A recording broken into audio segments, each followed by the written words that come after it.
I set up a showcase with Columbia Records at Armadillo's in Annapolis, and Jeff Frederick, I think it was, came down, and he really liked the band, and everybody was suddenly buzzing about the band, and it was shortly after that they got signed to Epic. And they got involved with a great management team out of New York, and really kind of coached the boys to get them, you know, up to speed on where they needed to be professionally. They were there pretty much, but they just didn't have the business aspect of it. That was a band that completely had bypassed my show. I'd seen them at a couple little tiny shows in Annapolis, and next thing you know, they had a record deal. I mean, it literally happened that fast for the bands. They barely had a time to really establish themselves in the Baltimore-Annapolis market, I think, before they just blew up.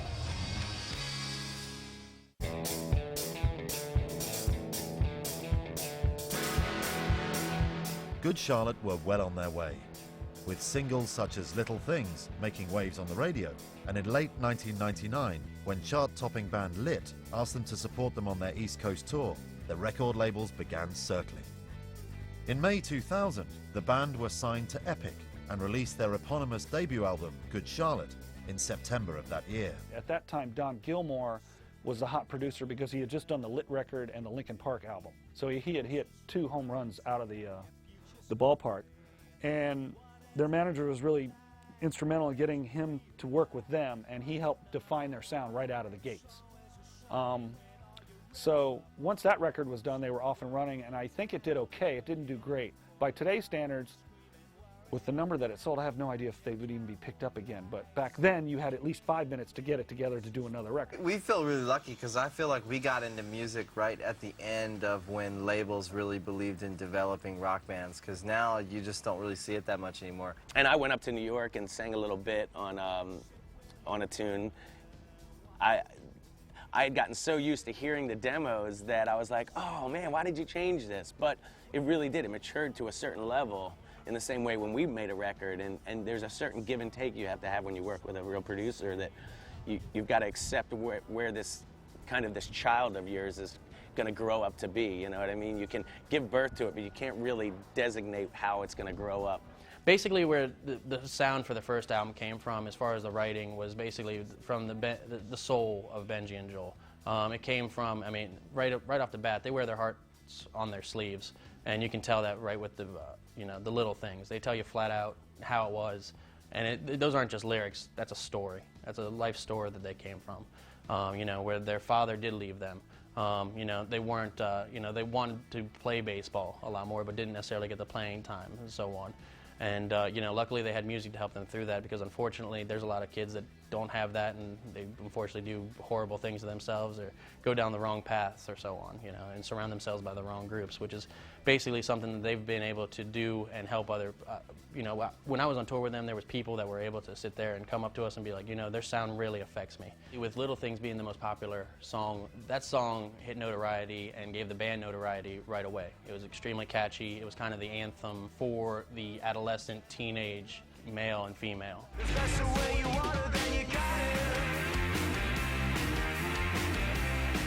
Debut album Good Charlotte was a sizable hit, going gold in the United States, as well as bringing them worldwide attention. Music channel MTV had started playing the band's videos, and now invited twins Joel and Benji to present their late-night music show, All Things Rock, increasing the band's profile further still. But one day my friend calls me and goes, put on MTV. And I put on MTV and I'm like, it's Billy and Benji, and oh my God, like freaked out, like they're on MTV right now. Because I mean, like my friend Jimmy from Jimmy's Chicken Shack, they got signed, and like, you know, yeah, I saw them on MTV, but I saw them on MTV at 2 in the morning. This was like Benji, Joel, Billy, Paul, like all my friends, middle of the day on MTV. The first album did okay, you know, it didn't break the bank, as it were, but then they got the MTV program, and that seemed to have a big influence, because obviously it made them, you know, gave them a national audience in America. With Benji and Joel having their show with What Rocks and so on MTV, and basically becoming their face for the next generation, in my opinion, because at that point there really wasn't a band that connected with the generation at that time. It's just their personality, you know. I mean, I think it clicked with MTV. They're cute little twin rock star boys who just have personality and crack each other up and crack other people up in the room. Definitely that was a turning point. I mean, MTV picking you up and pushing you like that.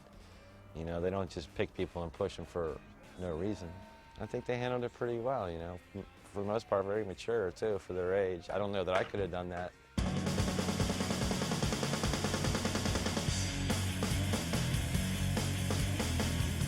Good Charlotte's avid fan base was increasing still further as they spent months on the road touring across America and the rest of the world, winning over new fans with their energetic and engaging live performances. Tour life is rough initially, especially when you're basically, the setup that we had was a 15-passenger van that had all the seats taken out of it except the back one and then a loft built in the back. I've been out there with them, and I give it up to them because they tour, you know, they literally tore their butts off. They're always out there. They're always promoting. We've learned a lot over the last, 8 years since we've been touring and stuff, and I think, we've kind of learned how to still give to the music, but still have the moments with our families and, be there and, live our lives a little bit. They've gone to Australia, they've gone to Japan, they've done, all of Europe. I don't think there's too many places they haven't been. I know they've done this country umpteen times back and forth, to every single city known to man probably, and every single city that people haven't even heard of.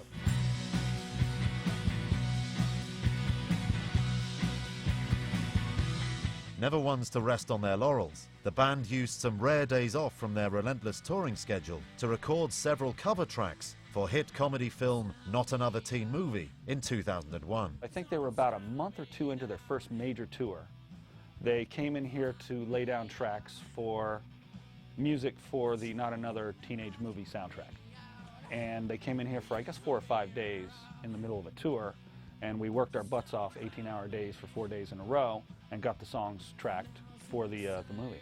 And that's when I worked with them. I had come in contact with them at various local shows because they both played in Annapolis, and they had played a fairly large radio show called the WHF Festival. And they were in the middle of doing their first album when that came down.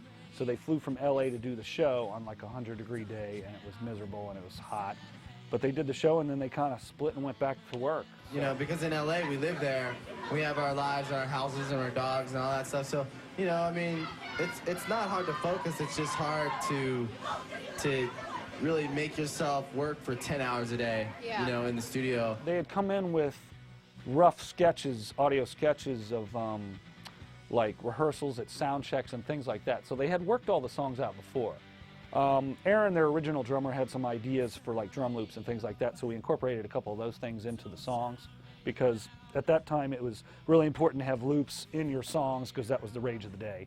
Granted, it's only 6 years ago. So they came in with a complete roadmap of what they wanted to achieve. Because they were in the middle of a tour and they were on their game, things went pretty quickly. So it was a matter of just capturing performances and sculpting sonically what they were shooting for. If we wanted to try a different guitar, hey, try this guitar.